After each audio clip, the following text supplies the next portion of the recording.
예, 든든한 대한민국 지킴이 우리 빛의 혁명의 리더들 자리에 모셨는데요. 티건 디펜스 플러스 김종대 전 의원, 김병주 민주당 최고위원님 자리해 주셨습니다. 안녕하십니까? 네, 안녕하세요. 양김시대. 안녕하세요. 저도 그러네요. 김김전. 김김전. 김씨야 되는데. 아니요. 이거 50때 생각납니다. 50하고 9도 아닙니까? 예. 아, 그러네요. 예. 근데 제가 그러네요. 하필이면 전두환을 가는지 모르겠죠. 예, 영광입니다. 예, 김김전 같이 오늘도 열심히 달려보도록 네. 할게요. 김병주 의원님 지금 얼굴이 너무 피셨어요. 좋은 네. 소식이 있다고 들었는데 예, 유튜버 주블리 김병주가 네. 드디어 실버 버튼을 받았다. 네.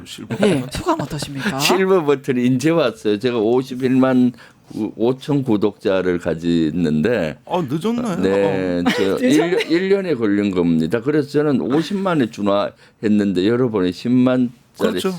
실버 버튼이었는데 그래도 너무 고맙고요. 네. 사실은 우리 많은 지지자분들하고 구독자분들이 네. 만들어 주신 그거죠. 그리고 지금 51만 5천인데 좀 많이 지금은 정체가 되고 있습니다. 네.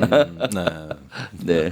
축하드리면서 네. 이제 오늘 국제 소식 유엔 총회부터 네. 우리 국뽕을 차올라게 했던 순간들 아니겠습니까? 대한민국의 이름이 33번 이제 유엔 총회에 올렸던 그 순간들인데 기조연설 봤을 때 두 분 다 외교안보 최고 전문가시잖아요. 바로 END 때문에 이야기가 많이 나옵니다. 결국에는 교류, 관계 정상화, 비핵화 이 세 가지를 얘기를 한 건데 이게 실용적이다라는 평가도 있고 북핵을 용인하는 게 아니냐 이런 평가도 존재합니다. 좀 네. 어떻게 보셨습니까? 네, 실용적이죠. 북핵을 용인한다는 건 어불성설이고요. 마지막에 D가 그 비핵화 아니겠습니까? 마지막 목표 비핵화를 어떻게 해야 시키느냐.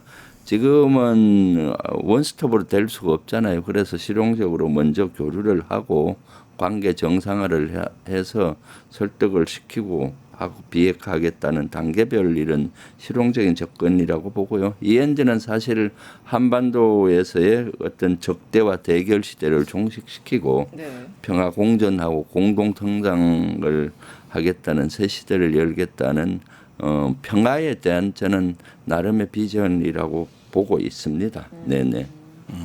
그러니까 그게 남북 간 교류나 그 정상화만 얘기하는 게 아니라 아무래도 미국이나 일본이나 다른 나라도 포함되는 게 아니냐는 시각도 있고요. 하여튼 이게 최종적으로는 왜 엔드가 맨 끝에 나오느냐 어감상 그게 좋은 거냐라는 시각과 함께 이게 북한과의 관계 정상화를 얘기한 게 과연 좀 맞는 거였냐 이 시점에서 이런 얘기도 있거든요.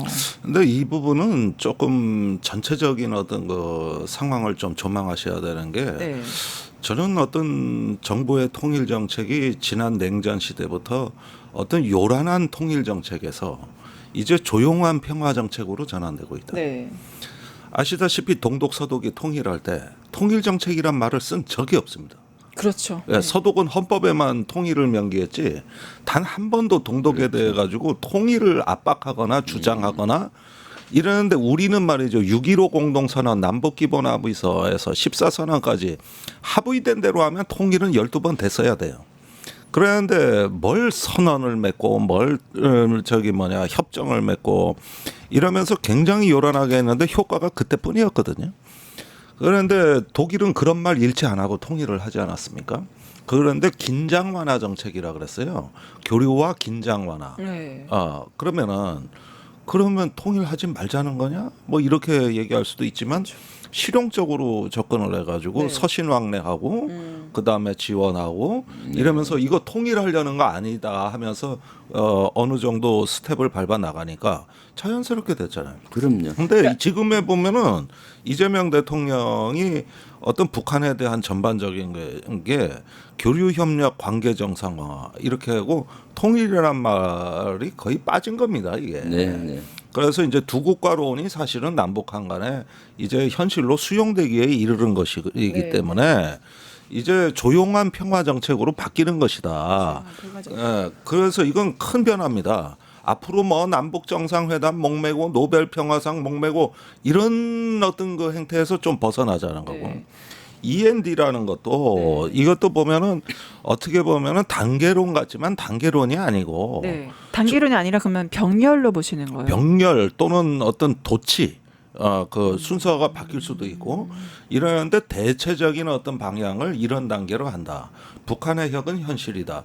국민의힘은 이게 북핵을 용인하는 거 아니냐 그러는데 그러면 북한에 핵이 있는 게 기정사실이니까 핵무장하자는 게 국민의힘 주장 아닙니까? 네. 그럼 그건 핵을 인정하는 게 아닙니까? 이런 식으로 따지다 보면은 어떤 그 당위와 현실이 섞여가지고 엄청 혼란에 빠지는 건데 일단 분리하는 거예요. 네. 당위와 현실을 분리하고 단계적으로 가겠다. 그래서 저는 이런 실용적인 접근이고 이게 또 처음 나오는 것도 아닙니다. 네, 문재인 정부 때 평화 로드맵이 이거였어요. 문재인 때 우리가 한반도 그때 평화 트럼프 프로세스. 일기에 전달한 네. 그때 평화 로드맵이 원래 여기 이런 어떤 기조였다고. 네. 그래서 처음 있는 일도 아니다. 근데 이 방법론을 앞에 내세우니까 크게 바뀐 것처럼 돼 있지만 사실은 그게 아니라는 거 이런 점도 좀 아셔야 될 것 그렇죠. 같아요. 네. 그래서 네. 근데 북핵을 용인하니까 김정은만 좋아하니 시킨 거 아닌가 이런 네. 얘기도 있고 이 관계 정상화의 범위를 남한과 북한만이 아니라 뭐 미국과 일본이나 다른 문제 국가까지 포함하는 거 아니냐 이렇게 그런 세세한 반론들이 좀 그렇죠. 있거든요. 국제 관계에서는 남북한만 그 해결될 수 있는 문제가 아니죠. 그렇죠. 남북한 문제를 북한 문제를 잘 해결하기 위해서는 또 미국과 북한이 사실 우리 대한민국의 정책과 계획을 같이 해야 되는 거거든요. 네네. 그래야 훨씬 풀기가 쉬운 구조인 거고요. 네. 거기에 뒤따라서 일본과 북한 관계가 뒤따라 나오는 거고요. 그렇죠. 그래 거기에서 우리가 주도적으로 자꾸 주도적으로 하면서 풀어나가야 되는 거죠. 네. 그래서 유엔에 가셔서 대통령께서 먼저 트럼프가 이런 얘기 안 하잖아요. 먼저 이제 한반도 문제를 어떻게 풀어야 되느냐, 적대 관계를 없애고 평화 시대를 어떻게 열어갈 것이냐 이렇게 국제사회에 이런 것들을 얘기하면서 공감대를 형성하고 또 미국 정상회담이나 미국 조야의 사람을 만날 때 이런 한반도 문제 빨리 이렇게 평화 만들어 가자는 거를 하는 방법이죠. 이것이 사실은 현실적이고 실현 가능한 방법을 해야 되는 것이지. 네. 그동안 뭐 보면은 가능하지도 않는 방법으로 그냥 말로만 하는 그렇게 돼서는 안 되잖아요. 그래서 현재 이재명 정부는 어떻게든 평화 시대를 만들기 위해 여건을 만들고 있다라고 생각을 합니다. 네, 결국엔 한반도 적대와 대결을 종식하는 평화를 찾기 위한 그런 발걸음으로 여정이 보입니다. 네. 근데 여기에 대해서 정동영 장관 최근 이 발언으로 좀 논란이 됐는데 결국엔 남한과 북한 사실상 두 국가 아니냐 이 발언을 했더니 바로 국민의힘에서 이거 위헌적 발언이다 이렇게 바로 공격이 들어왔습니다. 어떻게 네. 보셨어요? 정동영 장관이 나중에 다시 설명을 했어요. 그 관계를. 네. 그것은 두 국가를 완전히 인정하는 것이 아니다. 통일을 향해 가는 과정에 생긴 어떤 특수관계, 일시적인 특수관계를 의미하는 거라고 정정을 했고요. 네. 사실 국제법적으로 두 국가라는 것 원론적인 그걸 인정해 가면서 통일을 향해서 가는 어떤 한 가정 속에서의 표현인데 마치 뭐 두 국가로 영원히 분단되는 두 국가로 이렇게 얘기를 보수 쪽에서는 공격하는데 그것은 아니다라는 걸 명확히 얘기를 하고 싶습니다. 네, 약간 딥하게 좀 김종대 의원이 들어갈게요. 또 어떤 공격이 들어오냐면요.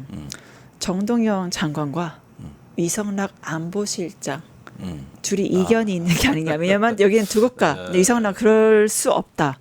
그러면 이게 이견이 있으니까 이 정부 내에서도 제대로 된 하나의 통합된 정책이나 생각이 없는 거, 부재한 거 아니냐 이런 공격도 있습니다. 이 부분은 역사가 좀 오래됩니다. 네. 참여정부 때 이제 위성락 실장이 NSC 저기 실장을 하다가 외교부 북미국장을 했고 정동영 장관은 통일부 장관을 하면서 NSC 상임위원장을 했잖아요. 그렇죠. 조금 그때 이제 소위 말하는 자주동맹파 논쟁이 아주 심했던 이러다 보니까 위성락 실장은 이제 조금 어떤 국제적인 무대에 외교부 우선시하는 어떤 국제파. 네. 그다음에 이제 정동영 장관은 그 노무현 대통령의 대북 특사로 북한에 가서 김정일 위원장을 만나서 중대 제안을 했던 당사자니까 좀 뭐 민족파, 뭐 국제파라기보다는 뭐 굳이 네이밍을 한다면 이런 쪽의 어떤 그 뿌리에서 일단은 차이는 있죠. 그런데 여기 두 국가론에 대해서는 이 부분에 대해서는 이제 이것이 사실은 그 우리 헌법에서도 충돌되는 지점이거든요. 헌법 3조와 4조가 충돌되는 지점이고 그만큼 남북한 관계는 이중 권력 관계다. 하나의 어떤 통일을 지향하는 관계이면서 두 국가라는 게 헌법에도 이게 공이 있기 때문에 우리가 가져야 될 관점은 이런 이중성을 자각하면서 어떤 그 종합해내는 능력인 거지. 그 중에 한 조항을 딱 끄집어내 가지고 한 사람은 통일지상주의자, 한 사람은 국제주의자. 이렇게 해버리면은 그렇죠. 이거는 진짜 저기 뭐랄까 완전히 국가가 혼란에 빠지고 서로 어떤 논쟁을 위한 논쟁이 되는 제일 좋은 방법이 이거거든요. 그런데 이제 다른 측면, 한 사문의 다른 측면을 얘기한 것이다. 아까 그 독일 얘기도 들었지만은 동서독은 우리보다 먼저 동서독이 유엔 동시가입을 했습니다. 그래서 일찍부터 두 국가를 인정하고 그 국가 승인론 체제. 해석의 얘기가 있었죠. 그렇죠. 그렇게 해가지고 저기 이런 정치적인 문제를 초월해서 교류 협력 위주로 그 관계를 갖다가 도모했거든요. 그런데 우리 경우에는 이게 국가냐 아니냐 문제로 가면서 다른 교류 협력이 지체된다면 이거보다 수투피도한 게 없죠. 그래서 이런 부분에 대해서는 역사라는 거는 분석의 영역도 있지만은 상상의 영역, 또 어떤 그 좀 직관의 영역도 있는 거거든요. 그래서 이런 부분에는 해석의 여지를 좀 풍부하게 남겨두는 게 지혜로운 자세가 아닐까 하는 생각이 듭니다. 네, 상상의 영역 공감합니다. 왜냐하면 앤더슨도 그 민족을 상상의 공동체라고 얘기하면서 그렇게 민족 얘기했죠. 단론에 우리 한민족이니까요. 예, 말씀하시죠. 저는 이 부분에 대해서는 사실 그 보면은 통일부 장관과 안보실장, 네. 국방부 장관, 네. 저는 이 의견이 완전히 일치하는 거는 잘못됐다고 봐요. 오히려 그렇게 방향은 보십니까? 같죠. 방향은 예. 같은데 예. 통일 남북한의 평화 시대를 만들어가는 과정에서 통일부 장관이 제일 앞에 서고 그 현실적인 문제에서 외교부와 안보실은 중간에 서고 그 국방부는 뒤에 서서 네. 어떠한 경우도 북한의 남침이든 북한의 도발을 강하게 하겠다는 거예요. 그래서 통일부 장관의 목적이 뭡니까? 한반도 평화 시대를 열고 통일을 헌법에 한 거잖아요. 그래서 네. 계속 평화 시대를 열어야 된다 하고 방향을 제시하는데 실제 안보실과 외교부는 현실적인 바닥에 현실에 두어야 되지 않습니까? 그럼 미국과 뭐 이런 관계에서 미국과 계를 같이 하면서 설득도 하고 하기 때문에 중앙에서 네. 앞뒤 조율을 해야 되는 거고 네. 국방부는 앞에 설 수 없잖아요. 우리가 통일하겠다 할 수 없잖아요. 또 북한의 도발은 강하게 응징하겠다. 그러니까 감히 도발할 생각하지 마라. 이렇게 가는 겁니다. 우리가 사람이 갈 때도 네. 나란히 길이 좁은데 나란히 갈 수 없잖아요. 앞뒤 이렇게 그렇죠. 그 하듯이 같은 방향에 가되 서는 대형이 조금 다르다. 근데 마치 그것이 똑같은 위치에 세 사람이 안 섰다 이렇게 하는 것은 적절한 표현이 아니고요. 만약에 똑같이 선다면은 그것은 제대로 가지 않는 겁니다. 오히려 그건 각- 북한에서 하는 네, 방식이죠. 그렇죠. 네. 오히려 조심하세요. 각자의 위치에서 각자의 역할을 하고 있다. 위성락 안보실장과 정동영 통일부 장관은 위치에 걸맞는 지금 네. 발언과 행위를 하고 네. 있다 보시는 지금 사실 정부하고 국회 우리 민주당의 역할도 좀 전 다르다고 봅니다. 예. 예를 들면은 지금 오늘 새벽에 보니까 트럼프 대통령이 뭐 3,500억 불 뭐 선불로 달라. 정부에서는 이걸 강하게 비판할 수가 없어요. 지금 협상을 해야 되니까. 그런데 국회 같은 데는 국민을 대표해서 이거 말 안 되지 않습니까? 이런 게 어디 있냐 하고 강하게 미국을 비판도 하고 규탄을 할 수도 있죠. 그래야 또 정부가 협상력이 있는 겁니다. 봐라, 우리 국민들이 이렇게 반대하고 또 이렇게 가다 보면은 반미 감정이 생겨서 한미 동맹도 금이 갑니다. 그러니까 현실적으로 이건 안 된다 하고 협상력을 높여주는 거거든요. 그런 역할론도 있는 겁니다. 역시 네. 한미 연합사령부의 부사령관을 역임하신 분으로서 네. 매우 깊은 통찰력과 해안이 보입니다. 네, 그래서 제가 올 최고위의 발언도 조금 전에 3,500억 불 선불 이거 말이 안 된다. 좀 강하게 좀 비판할 준비를 하고 있습니다. 그래야 이재명 대통령께서 지금 미국에서 날아오고 계시는데 협상력이 생기는 겁니다. 네, 국민의 목소리를 국회는 정확히 얘기하는 거고 그 미국 눈치 볼 필요 없이 해야 되는 거고 네. 그렇지만은 협상을 해야 되는 정부 측에서는 있는 그대로 얘기할 수는 없고 국민의 목소리를 전해주면서 협상력을 높이는 거죠. 예. 네. 네. 어쨌든지 간에 이럴 때 이제 주변 정세가 한미 관계, 미중 관계 여러 가지 어떤 변수가 생기고 있는데 일단 대한민국의 위상을 보면서 좀 이제 국가 대전략 이런 부분에 좀 공론화가 필요합니다. 네. 네. 그러니까 2018년에는 북한이 세계로 나가는 어떤 그 통로가 한국밖에 없었습니다. 문재인 대통령이란 중재자를 만나가지고 하노이 정상회담, 싱가포르 정상회담, 또 중국과의 정상회담도 했던 겁니다. 근데 지금은 통로가 많아요. 푸틴도 뭐 내가 중재하겠다고 있고, 또 미국하고 직접 통로도 있고, 그렇죠. 또 중국에 가서도 또 이런 문제를 지금 거침없이 협의하고 있습니다. 그렇다면은 대한민국은 그 중에 하나에 불과한 액터가 된 거예요. 그랬는데 그때는 워낙 고립돼 있던 북한이 국제 제재를 그냥 유엔 안보리에서 계속 얻어맞던 때니까 한국이라는 문을 하나 열면서 뭔가 급진전이 됐던 거고 지금은 이 문에 대해 가지고 집착하지 않는 거거든요. 그래서 지금 우리가 예전과 같은 어떤 한반도 상황을 관리하던 그 프레임 갖고는 지금 주변 정세를 관리할 수가 없어요. 네. 그런 것보다는 오히려 지금은 어떤 주변 4대 강국과의 어떤 그 외교를 전부 다변화하고 다층화하면서 이것이 어떤 민주주의와 문화 강국으로서 대한민국이 자기 중심성을 갖고 가야지 단 어떤 한 당사자하고만 이게 해결되는 문제가 아닌 것 같다.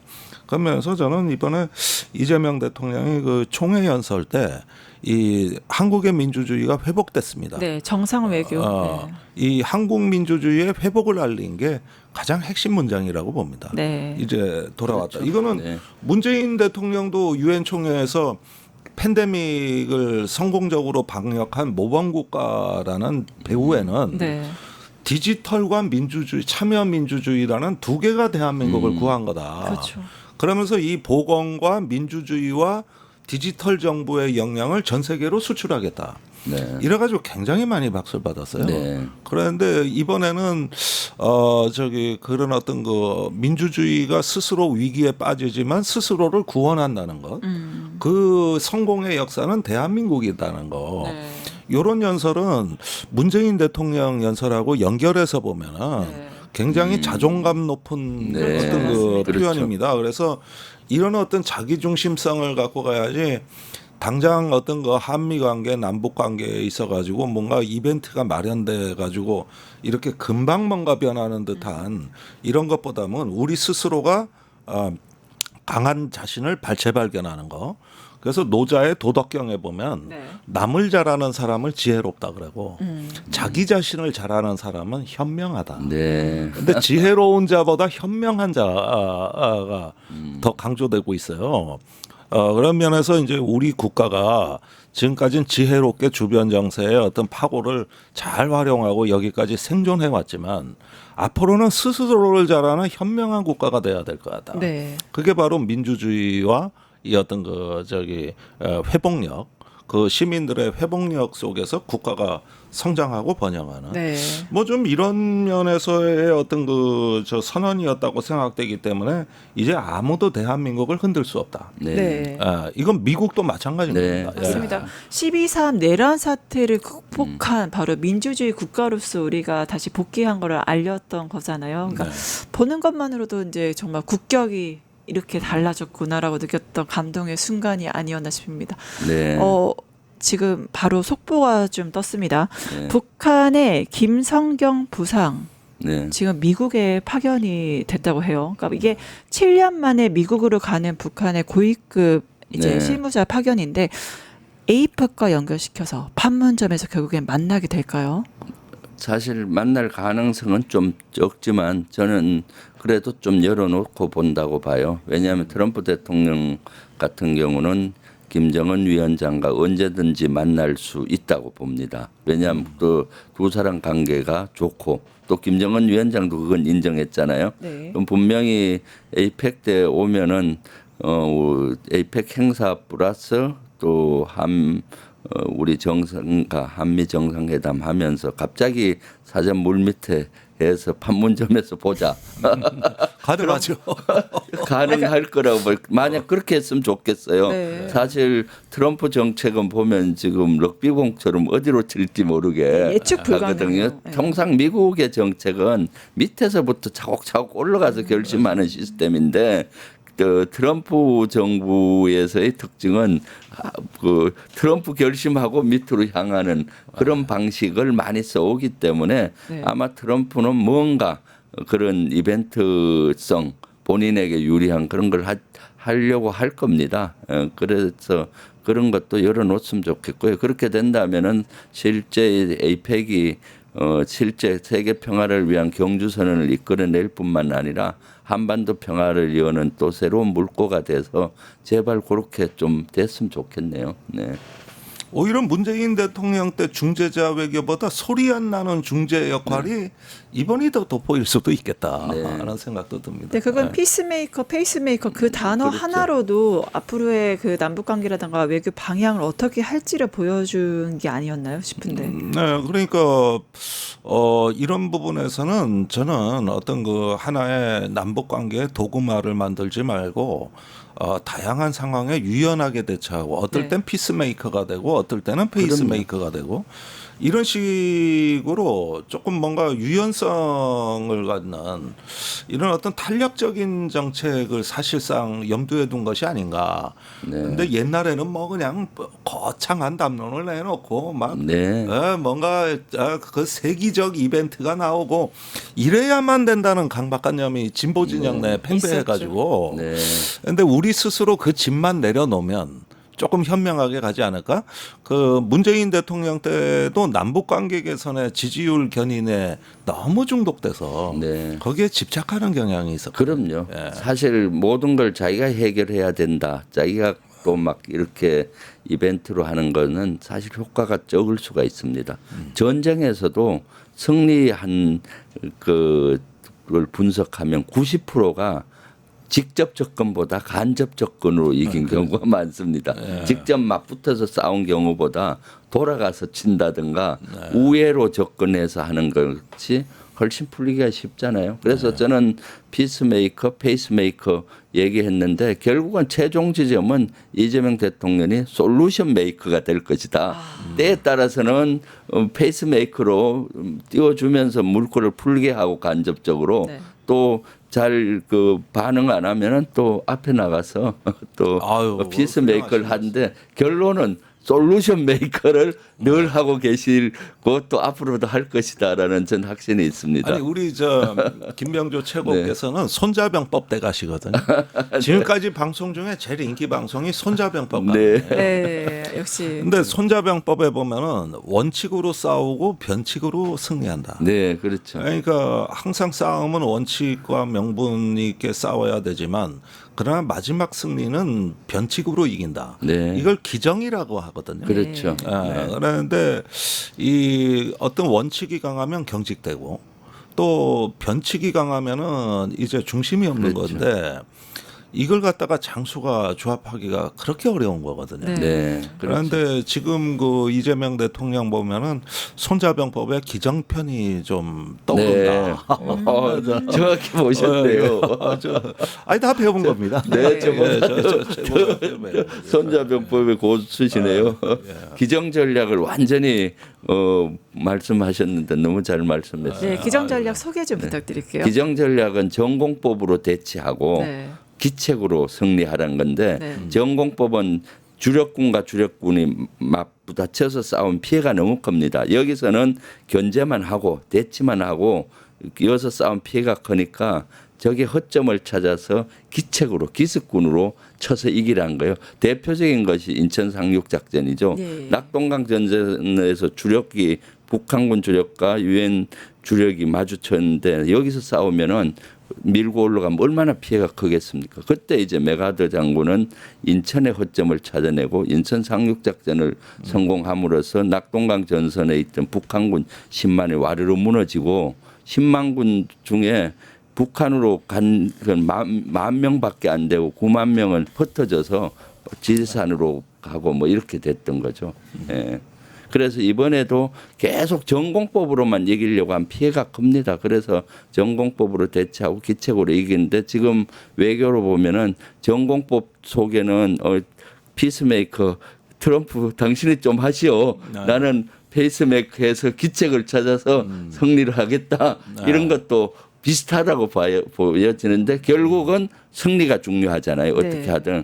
그래서 결국은 이재명 대통령은 솔루션 메이커가 돼서 문제를 푸는 솔루션 것이 메이커. 중요하다라고 생각합니다. 그 중에 하나요. 네. 솔루션 메이커. 요 말은 기억해야 되겠어요. 네. 솔루션 피스메이커, 페이스메이커, 솔루션 메이커 세 개가 나왔습니다. 오늘의 명언 제조기이신데 아유, 또 이재명 대통령도 정말 명언 제조기로 유명하시잖아요. 네. 이번에 그 주한미군 문제 관련해서 유엔 총회 가기 전에 네. 우리가 자주 국방 얘기를 하시면서 그거를 안 하면 굴종적 사고다 이렇게 말씀하셨거든요. 어떻게 네. 보셨어요? 당연한 말씀이죠. 자주국방을 강조하셨잖아요. 어떤 외부의 침입으로부터 자유로운 나라, 전쟁의 위협이 없게 하기 위해서는 자주국방을 해야 되는데 거기에서 국민의힘이나 보수에서 공격하는 것이 미군 철수를 주장하는 거냐, 한미동맹을 파탄내느냐 이런 주장을 해요. 그 말도 안 되는 주장이거든요. 거기는 외국 도움 없이 자주국방을 할 수 있어야 된다라는 말인데 그것은 사실은 미국도 원하는 거예요. 예. 미국은 우리 자주국방을 끊임없이 요구하거든요. 예. 그래서 매년 양계 합참의장과 양계 국방부 장관 하는 회의 MCMSCM마다 주한미군 사령관이 한국군은 이런 군사력이 부족하니까 이런 군사력을 내년 강화시켜 달라 목록을 제시하고 그걸 강화하면서 해요. 왜냐하면 한국군이 강해지면 미국도 좀 부담이 적어지잖아요. 그래서 이번 트럼프 대통령도 3.5%까지 올리라고 요구하고 있지 않습니까? 그래서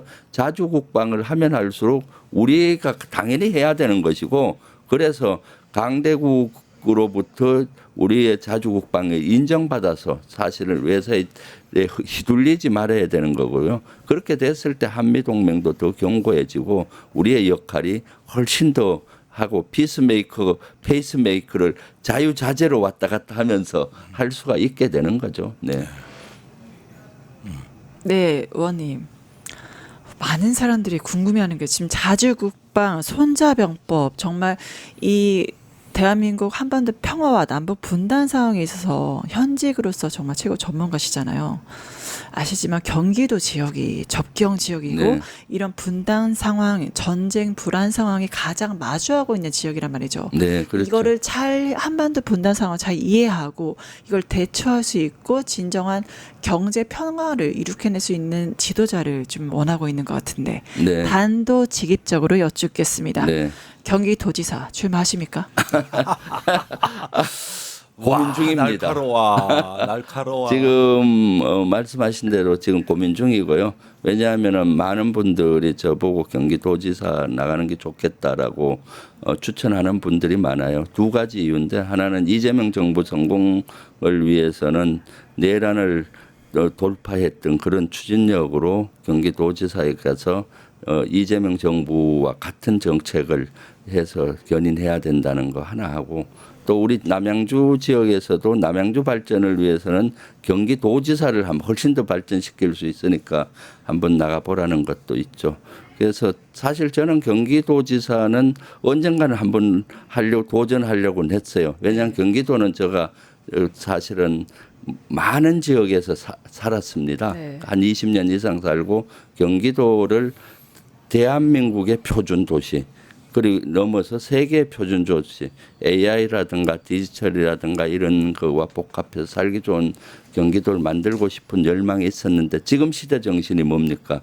그래서 지금 시대 정신에 따라서 헌정사상 최초의 일을 이번 주 시도하고 있습니다. 네. 제가 경기도지사 이런 요청이 하는데 나가도 되겠습니까 하고 국민께 여쭙는 걸 하고 있습니다. 국민께 여쭙고 우리 지역에는 권리당원 6천여 분한테도 문자로 다 보내서 의견을 듣고 저희 방송과 그런 데서 듣고 있는데 지금 이 방송 보고 계시는 분들도 좀 의견을 댓글로 달아주시고요. 주불리 김병주 채널에 와서 달아주시면 훨씬 더 통계를 내기가 쉽거든요. 저 뉴스토마토에 댓글 달으시면 네. 제가 전달 드리도록 하겠습니다. 네, 좋습니다. 김종대 TV에서도 좀 달아주세요. 예, 알겠습니다. 예, 다실 때 실버 버튼은 제가 먼저 받았어요. 그거 분 다 다실 때 구독 누르면서 달면 더 좋습니다. 예, 구독, 좋아요, 알람 설정 잊지 마시고요. 그 민주당 김병주 의원 최고위원님 바로 경기지사 출마 국민께 묻는다 프로젝트 여러분들 적극 참여 부탁드리겠습니다. 네. 또 최고위원 회의 있으시다고 가셔야 된다고 하시더라고요. 네, 아니, 뭐 방송을 모르겠다고 마치고 가죠 뭐. 아, 마치고 갈까요? 네, 네, 네, 마치고 네. 가신다고 하니까 네, 이게 네. 진행을 더 해보도록 하겠습니다. 네. 이재명 정부가 지명한 초대 합동참모본부 의장 후보자 인사청문회 24일 열렸는데요. 관련 영상 잠시 보실게요. 무인기가 몇 번 휴전선을 넘어간 줄 파악하고 계십니까? 작년 10월, 11월 파악하고 있습니까? 없습니까? 없습니다. 왜 없습니까? 제가 의장으로 취임을 하면 이 상황이 아니 없다는 게 말이 돼요 지금? 드론 작전 사령부에 아드님이 근무를 하고 계시는데 무인기가 넘어갔냐 하는 것에 대해서 기본적인 관심도 없습니까? 후보자가 돼가지고 답변서를 보고 있으면 합참의장이 자질이 없는 것 같아요. 기무사 개헌 문건 아시죠? 그 사안에 대해 아는 바가 없습니다. 의장 하지 마세요. 공군이 저러네. 네, 의원님. 네. 저기 청문회에서 내란 척결 의지 물으셨거든요. 네. 왜 물어보신 겁니까? 사실 지금 합참의장이나 국방부 장관이나 가장 중요한 것이 내란을 척결하는 거라고 봅니다. 군에서 내란을 발본색원을 해야 다시는 내란이 일어나지 않다고 보기 때문에 네. 합참의장은 군의 제일 서열 일이고 실제 군령권을 지휘를 해야 되는데 네. 내란에 대해서는 정확한 척결 의지가 있어야죠. 그래서 부승찬 의원이나 박선원 의원이나 그거를 먼저 따져봤습니다. 그런데 진영성 합참의장 후보자 같은 경우 그 부분에 대해서 조금 미온적인 이런 발언을 하고 해서 네, 태도가 많은 질타를 받았죠. 네. 오히려 이번에 청문회가 민주당이 여당인데 야당처럼 오히려 거세게 되고 국민의힘에서 몰아붙이시더라고요. 오히려 옹호하고 이상한 청문회가 됐는데 네. 그만큼 내란 척건에 대한 의지는 우리 민주당과 또 우리 국민이 열망하기 때문에 그걸 강조했던 겁니다. 네, 내란 종식의 열망. 저는 네. 거기서 저기 한 가지 좀 우리가 목표를 세워야 된다고 보는데 네. 합참 계엄가가 왜 존재하는가에 대한 분명한 정의가 있어야겠습니다. 원래 계엄은 전시 사변의 그 국민 동원령을 선포하기 위해서 대폭헌 선포 이전에 사전 조치로 하는 게 계엄 조치입니다. 즉 전시 전환을 하기 위한 어떤 네. 그 일반적 과정으로 이해를 했는데 최근에 와서 보면은 전시 법령이 비밀로 다 지정이 돼가지고 굉장히 정비가 많이 됐더라고요. 그래서 제가 법무관들하고 토론을 해보면은 굳이 계엄이 아니라도 현행 그 유사시를 대비한 전시 법령으로 충분히 전시 전환이 가능하다. 이게 이제 법조계에서 나오는 강력한 의견입니다. 그리고 실제로 그렇게 돼 있습니다. 그러면은 이제 합참 개헌과가 뭘 해야 되느냐가 문제가 생기는데 지난 을지 프리덤 실드 작년 3월에 훈련한 거 보면 맨 언론 통제, 국민 기본권 제한 이런 걸 연습하고 있더라 이거야. 그러니까 국가 비상사태 대비가 아니라 국민에 대한 통제 쪽으로 방향을 할 게 그거밖에 없는 거예요. 그래서 이런 부분도 이제는 시대착오적이다. 시대에 안 맞는다. 그 합참의 이런 어떤 기능, 계엄에 또 계엄에 대한 시행령이 바꿔가지고 합참의장 건의가 없어졌습니다. 절차상으로 국방장관이 직접 꺼내야 하는 거고 네. 이런 것부터 좀 바로 잡아야 되는데 의장이 좀 후보자 알고 있는가 모르겠어요. 네. 예, 이게 나는 내란 종식이라고 보는데. 네, 진정한 내란 종식을 위해서 여야야 각자 역할을 해야 되는 시점이 아닌가 싶습니다. 네, 출연해주신 오늘 두 분의 최고 디펜스 영웅들 김명주 의원님, 김종대 의원님께 감사드립니다. 네, 감사합니다. 유튜브 구독하고 실시간 채팅과 댓글을 남기시면 매일매일 7,000TTCO를 드립니다. 참여 방법은 통통물 어플을 다운로드하고 회원가입과 로그인을 해주세요. 마이페이지에서 나의 회원 고유 번호를 복사해주세요. 유튜브 구독 후 실시간 채팅이나 댓글창에 고유 번호를 한 번만 입력하면 준비 끝! 지금 유튜브 채팅과 댓글 쓰기 참여하고 7,000TTCO 받아가세요.